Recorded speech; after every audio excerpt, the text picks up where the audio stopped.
Hello student, स्वागत है आपका मेरे यूट्यूब चैनल बेसिक क्लास में। और आज मैं एक बार फिर से आठवीं का मैथ्स का वीडियो लेक्चर लेकर आई हूँ, जो कि लेसन नंबर 8 है। कंटिन्यू है, हम लोगों ने पहला लेक्चर इसका पढ़ लिया है। ये हमारा है जो है लेक्चर नंबर 2। तो इसमें आज हम देखेंगे कि जो है इसके पहले हम लोगों ने क्या देखा है। 8.1 का पूरा प्रॉब्लम सॉल्व किया था। चौथा मैंने आपको होमवर्क दिया था, आपको याद होगा अगर आपने पूरा वीडियो देखा है। मेरी रिक्वेस्ट है कि आप इस वीडियो को भी पूरा लास्ट तक ज़रूर देखें। आज हम पढ़ेंगे समकोण चतुर्भुज अथवा आयत। तो समकोण चतुर्भुज या आयत क्या होते हैं?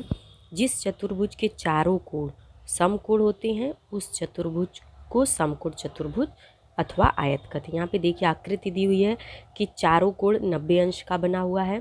ABCD एक चतुर्भुज है और आमने सामने की भुजाएं क्या है, समान है। और यहाँ पे भी 90 अंश का कोण होगा। इसके तरीके से यहाँ B पर भी 90 अंश का, C पर और D पर, चारों बिंदुओं पर ये 90 अंश का कोण बना रहा है। इसलिए ये कौन सा चतुर्भुज होगा? ये समकोण चतुर्भुज या आयत होगा। तो अब हम आगे बढ़ते हैं। चलिए देखते हैं इसमें क्या दिया हुआ है आगे। तो यहाँ पर दिया हुआ है, कुछ पॉइंट्स दिए हुए हैं, आपको दिख रहा होगा, आई थिंक को विज़न हो रहा है। मैं पूरा ओपन कर देती हूँ। यहाँ पे देखो दिया है कि भुजा QR, यहाँ पे ये भुजा PS, इन सम्मुख भुजाओं की लंबाई का मापन कीजिए। तो आप QR और PS इस भुजा को जब मापन करेंगे तो समान होगा। ये पूरे पॉइंट्स हमें पढ़ना है। तो QR का मापन SR से करना। अब यहाँ पे PQ दिया है, PQ और SR का मापन करेंगे तो ये और इसके बीच में जो विकर्ण बना हुआ है इसका मापन करना है, इसकी लंबाई ज्ञात करनी है। और बीच में बिंदु T दिया हुआ है। तो ये क्या दिया है, बिंदु T जो है इस चतुर्भुज के विकर्ण PT तथा रेखा TR इन भागों की लंबाइयों का मापन करना है। तो यहाँ पे देखिए एकदम बीचों बीच के भाग में विभाजित करता है। तो ये क्या होती है, यहाँ पे जो पॉइंट्स दिए हैं, आयत की सम्मुख भुजाएं सर्वांग सम होती हैं। यानी कि आयत के जो आमने सामने की भुजाएं क्या होती हैं, वो समान होती हैं। सभी अंग सर्वांग सम होते हैं। उसके बाद फ्रेंड्स, ये PQ और SR ये सामने सामने की भुजाएं, तो ये समान होगी। तो ये जो दोनों भुजाएं हैं ये सर्वांग सम होगी। इसके बाद आयत के विकर्ण सर्वांग सम होते हैं। यहाँ पे PR ये विकर्ण है और एक विकर्ण है SQ, ये दो विकर्ण हैं। ये दोनों विकर्ण भी क्या होते हैं, सर्वांग सम। और आयत के विकर्ण पर परस्पर समद्विभाजित करते हैं। मतलब ये दोनों जिस बिंदु पर काटते हैं वहाँ से विकर्ण जो है समान दो भागों में विभाजित हो जाते हैं। इसका माप अगर 4 सेंटीमीटर होगा तो QT का मान 2 सेंटीमीटर हो जाएगा और TS का मान भी 2 सेंटीमीटर हो जाएगा। यानी कि 4 है तो सम द्विभाजित, दो समान भागों में विभाजित होगा तो 2-2 सेंटीमीटर का हो जाएगा। ऐसा ही PR के लिए भी होगा। तो आई होप आपको ये समझ में आ रहा होगा। इस तरीके से जो है सम चतुर्भुज या आयत की संरचना होती है और इसके ये पॉइंट्स होते हैं। अब हम आगे देखना है हमें कि इस आयत में जो है क्या क्या आगे दिया हुआ है। आयत से रिलेटेड वर्ग दिया हुआ है। नेक्स्ट पॉइंट, जिस चतुर्भुज की सभी भुजाएं सर्वांग सम होती हैं तथा सभी कोण समकोण होते हैं उस चतुर्भुज को वर्ग कहते हैं। अब यहाँ पे देखिए आयत में क्या था, आमने सामने की भुजा सर्वांग सम थी, ये आमने सामने की भुजा। अब यहाँ पर क्या है, सभी भुजाएं सर्वांग सम होती हैं और सभी कोण समकोण होते हैं। समकोण तो उसमें भी सभी कोण थे, लेकिन उसमें केवल आमने सामने की भुजाएं क्या थी, समान थी। लेकिन इसमें सभी भुजाएं समान होती हैं, यही अंतर होता है समकोण में और वर्ग में। तो इसे क्या बोलेंगे, सम चतुर्भुज को वर्ग कहते हैं, स्क्वायर बोलते हैं इंग्लिश में। मतलब कि अगर एक का मान 2 सेंटीमीटर होगा तो सबका मान क्या होगा, 2 सेंटीमीटर होगा। यहाँ पे AD BC AB और DC सबका मान समान होगा। अगर एक का मान दे दिया कि 4 सेंटीमीटर है तो हमें पता हो जाएगा कि सबका मान भी 4 सेंटीमीटर है। सॉरी, विकर्णों की लंबाई समान अर्थात वे सर्वांग सम होती हैं।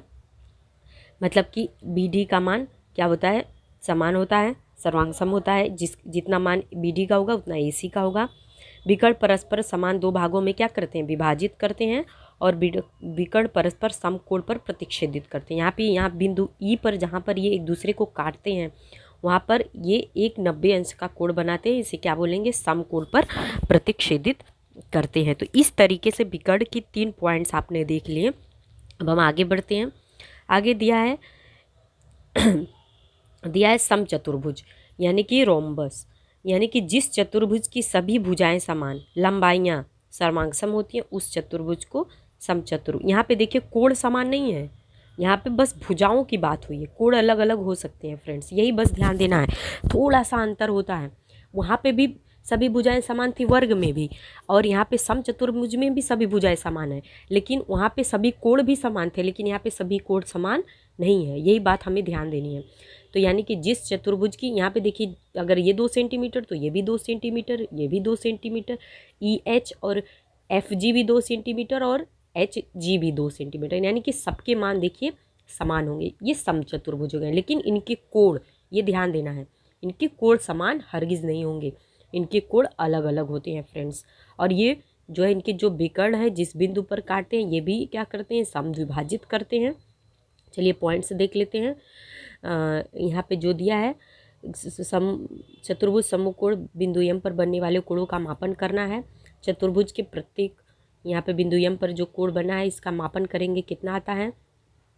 उसके बाद नेक्स्ट पॉइंट दिया है मापन आप लोग हम सवाल में आएगा। उसके बाद चतुर्भुज के प्रत्येक कोणों के विकर्ण द्वारा बनने वाले दोनों भागों का मापन कीजिए।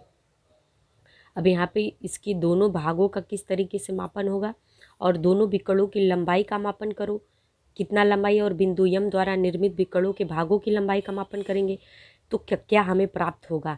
तो ये सारे जब हम करेंगे तो हमें कुछ पॉइंट्स निकल कर आएंगे। वो पॉइंट्स क्या हैं, यहाँ पर देखिए, ये जो यहाँ पे क्या विकर्ण कोण क्या होते हैं, सर्वांगसम होते हैं, सम्मुख कोण, और यहाँ पे क्या है, विकर्ण क्या होते हैं, सम्मुख कोणों के। तो यहाँ पे FM का मान जितना होगा उतना ही MH का मान होगा। ये विकर्ण क्या करते हैं, समद्विभाजित करते हैं। तो इस तरीके से जो है यहाँ पे समचतुर्भुज के पॉइंट्स हैं, जैसे सम्मुख कोण सर्वांगसम होते हैं, सामने वाले कोण, सम्मुख मतलब क्या, आमने सामने वाले, E और H सामने वाला है, EG सामने वाला है। उसके बाद विकर्ण परस्पर समद्विभाजित करते हैं, साथ ही परस्पर समकोण बनाते हैं। ये भी क्या करते हैं, एक दूसरे को क्या करते हैं, समान 2 भागों में विभाजित करते हैं, और इनके बीच में बनने वाला कोण 90 अंश का होता है, यानी कि समकोण होता है। उसके बाद इस तरीके से क्या होता है, समचतुर्भुज के पॉइंट्स होते हैं फ्रेंड्स। आगे देखिए, यहाँ पे कुछ सॉल्व्ड एग्जाम्पल्स दिए हुए हैं, हल किए गए उदाहरण। यहाँ पे दिया हुआ है एक आयत बनाया हुआ है, तो उसको कैसे सॉल्व करना है, चलिए इस पे हम लोग देखते हैं। बहुत ही सिंपल और इजी होता है, वीडियो को लास्ट तक देखेंगे तो आपको समझ में आ जाएगा फ्रेंड्स। दिया है एक आयत है, ABCD के विकर्णों का प्रतिच्छेदन बिंदु P है। यहाँ पे देखिए बिंदु P यहाँ पे प्रतिच्छेदन है, और ABCD ये आयत बनाया हुआ है। अब उसमें क्या पॉइंट्स दिए हुए हैं, आमने सामने की, आयत का मतलब आमने सामने की भुजाएं समान होती हैं, मतलब एक का मान, AB का मान 8 सेंटीमीटर दे दिया तो CD का मान अपने आप 8 सेंटीमीटर हमें पता हो जाना चाहिए, क्योंकि आमने सामने की भुजाएं समान होती हैं। अब पूछ रहा है कि DC मतलब D और C का मान कितना होगा, तो 8 सेंटीमीटर हो गया, देखते ही हमने आंसर बता दिया, क्योंकि हमें नियम पता है फ्रेंड्स। अब हम आगे बढ़ेंगे। दिया है कि BP का मान 8.5 सेंटीमीटर, यानी कि B और P इस बीच का मान, BD का मान नहीं, BP का मान केवल 8.5 दिया है। तो ये क्या होते हैं, समद्विभाजित होते हैं, तो इसका भी मान, PD का मान भी 8.5 हो जाएगा।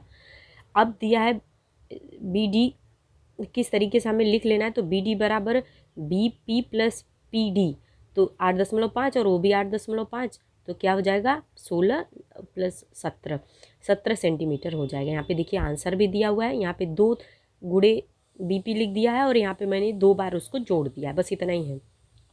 इसी तरीके से BC का मान कितना होगा, पूछ रहा है BC का मान कितना होगा। तो फ्रेंड्स हमने क्या किया है, हमें एक तरह से देखा जाए तो एक त्रिभुज इसमें दिख रहा है, हमें BA और C लेकर चलेंगे तो हमें त्रिभुज की रचना दिख रही है। देखिए BA और P, यहाँ पे मैंने इस त्रिभुज की बात की है, तो AB और D ये त्रिभुज हो गई। ठीक है फ्रेंड्स, अब यहाँ पे त्रिभुज का है क्या है, BA और D। ठीक है फ्रेंड्स, मैं यहीं पे सॉल्व करके आपको दिखा देती हूँ। ये हमारा त्रिभुज हो गया। हमें पता है कि 2 भुजाओं का मान ज्ञात हो तो हम तीसरी भुजा का मान पाइथागोरस प्रमेय से ज्ञात कर सकते हैं। तो BD का मान 17 सेमी दिया है, और BA का मान 8 सेंटीमीटर दिया है। हमें AD का मान ज्ञात करना है फ्रेंड्स। तो कैसे ज्ञात करेंगे, चलिए पाइथागोरस प्रमेय का हम यहीं पे सॉल्व करके आपको दिखा देते हैं।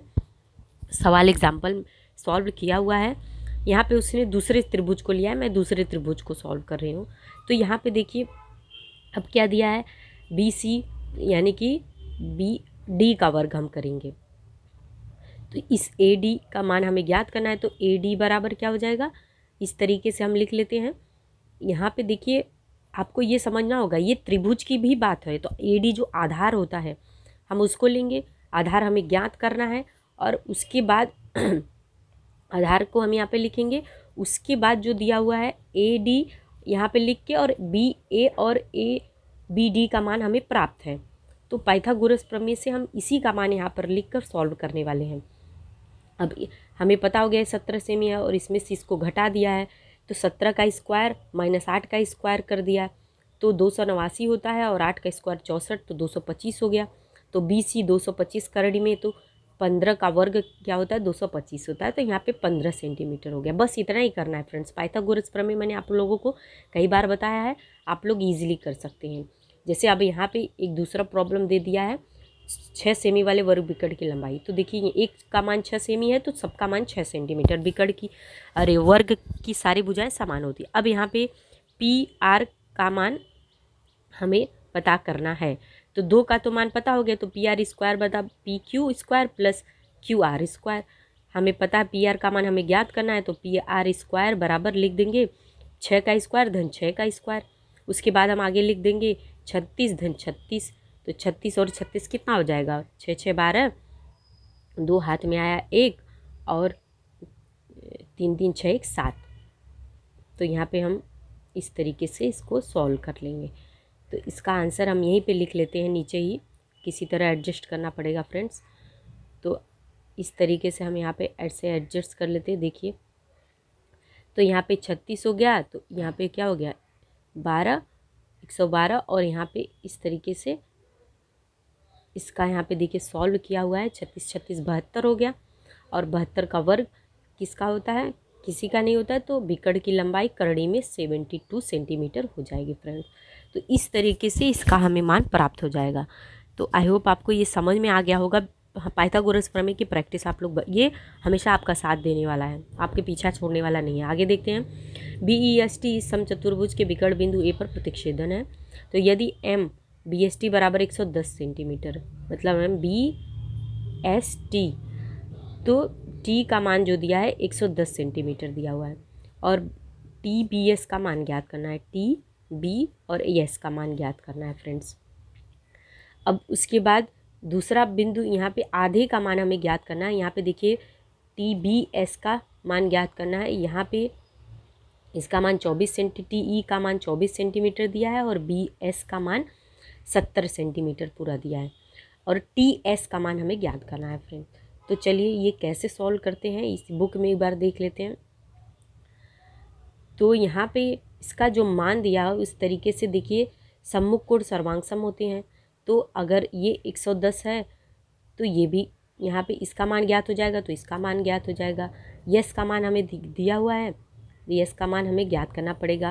टी का मान दिया हुआ है 110, तो जो होगा, तो सामने की भुजा ई हो गई। टी का मान 110 है, तो ई का मान भी कितना हो जाएगा, 110 हो जाएगा फ्रेंड्स। इसके बाद ये तो हो गया, और अंतःकोणों का योग क्या होता है, चतुर्भुज के अंतःकोणों का होता है 360 होता है। तो इस तरीके से हम यहाँ लिखेंगे कि कोण BTS प्लस कोण BES प्लस कोण TBS और प्लस कोण TSE, इन सब का मान करके जोड़कर 360 कर, सभी कोणों का मान हम क्या होता है 360 होता है, तो सबको जोड़ लेंगे। अब हम लिखेंगे किसका किसका मान हमें पता है। तो BTS का मान 110 हमें पता हो गया, और BES का मान 110 हमें पता हो गया। ठीक है फ्रेंड, क्योंकि सामने सामने की भुजाएं क्या होती हैं, सम्मुख कोण समान होते हैं। अब TBE यहाँ पे लिख लिया। TBE जो है, TBE का मान हमें नहीं पता है, और TSE का मान भी हमें पता नहीं है, लेकिन हम इसको जोड़ लेते हैं। तो यहाँ पे इस तरीके से 110 110 220 हो गया, इसको बराबर के इधर लाएंगे, तो 360 में से 220 घटेगा तो 140 होगा। अब चूँकि ये भी समान होते हैं, तो इसको 2 TBE लिख सकते हैं, चाहे दोनों अलग अलग लिखो चाहे एक जैसा लिखो, क्योंकि इसके मान सम्मुख कोण के मान समान होते हैं। तो मैं एक की जगह 2 TBE लिखकर बराबर 140 लिख गया, क्योंकि सम्मुख चतुर्भुज के सम्मुख कोण सर्वांग सम होते हैं। तो यहाँ पे जब 2 इधर आएगा तो 140 में 2 से भाग देंगे तो 70 आ जाएगा। तो TBE का मान कितना हो जाएगा फ्रेंड्स, बी और ई का मान हो जाएगा, मतलब बी कोण पर 70 अंश का मान प्राप्त हो जाएगा। अब 70 का एक ही भुजा का हमें प्राप्त करना है, टी बी एस का हमें मान ज्ञात करना है। तो इसका 70 1/2 गुणे 70, मतलब इसको जब काटेंगे तो 35 डिग्री प्राप्त होगा। तो समचतुर्भुज का विकर्ण सम्मुख क्या करता है, कोणों को समद्विभाजित करता है। तो यहाँ पे 1/2 करके 70 में भाग देंगे 2 से, तो 70 का आधा 35 डिग्री होता है फ्रेंड्स। तो हमें इतने का जो मान, ये तो पूरे का मान 70 प्राप्त हुआ, ये जो विकर्ण के इधर और उधर दोनों मान दिया है ये 70 हो गया, लेकिन हमें केवल आधा का मान ज्ञात करना है। तो उसका जब हम मान करेंगे तब हम उसको आधे, यहाँ तक ही हमें ज्ञात करना है, केवल हाफ। तो दोनों का मान तो 70 है, लेकिन 35 35 70 होगा, तो ये 35 हो गया, ये भी 35 हो गया, तब 70 हुआ। तो इतने का मान क्या हो जाएगा, 35 डिग्री। तो आई होप आपको ये समझ में आ गया। अब दूसरा पॉइंट दिया हुआ है कि समचतुर्भुज के विकर्ण परस्पर समकोण पर प्रतिच्छेदित करते हैं। तो समचतुर्भुज के कोण परस्पर कहाँ प्रतिच्छेदित करते हैं, समकोण पर। तो यहाँ पे पहले हमें इसका मान ज्ञात करना है। तो यहाँ पे दिया है, एक त्रिभुज को लेकर हम ज्ञात करेंगे। तो त्रिभुज यहाँ पे है TAS, मान लीजिए TAS, ये जो यहाँ से यहाँ तक की भी बात करेंगे, पूरा नहीं, पूरा का मान 24 दिया हुआ है। तो और इसके बीच में क्या होता है, समकोण बनता है, परस्पर समकोण। तो 90 अंश का कोण बनेगा, इसके बीच में कितने का कोण बनेगा, 90 अंश का कोण होता है। तो यहाँ पे हम देख लीजिए TA बराबर हाफ TE, तो TA बराबर हाफ TE। तो TE का मान कितना दिया हुआ है, TE का मान 24 दिया है, तो TA का मान 24, 1/2 गुणे 24, तो 12 सेंटीमीटर प्राप्त हो जाएगा फ्रेंड्स। क्योंकि हाफ करना है तो 24 का आधा 12 होता है। फिर AS बराबर कितना दिया है, AS बराबर क्या हो जाएगा, हाफ BS का मान 70 दिया हुआ है, तो 70 का आधा कितना हो जाएगा, 35 हो जाएगा। मतलब AS का मान 35 और TA का मान कितना हो जाएगा, 12। यहाँ पे देखिए 70 दिया हुआ है, तो इस तरीके से यहाँ 35 हमें प्राप्त हो जाएगा। बहुत केयरफुली देखना है, वीडियो को लास्ट तक देखेंगे तभी आपको समझ में आएगा। तो इस तरीके से 12 और ये 24 हो जाएगा फ्रेंड्स, अरे सॉरी 35 हो जाएगा। फिर हमें क्या करना है, ये दोनों का मान तो हमें पता हो गया 12 और 35। तो बेस आधार TS का मान हम पाइथागोरस प्रमेय से आसानी से ज्ञात कर सकते हैं। तो TS का मान कैसे ज्ञात करेंगे पाइथागोरस प्रमेय में, तो TS बराबर क्या लिखेंगे, यहाँ पे देखिए आधार का ही मान हमें ज्ञात करना है फ्रेंड्स। मैं बार बार बोल रही हूँ, पाइथागोरस प्रमेय की प्रैक्टिस कर लीजिए।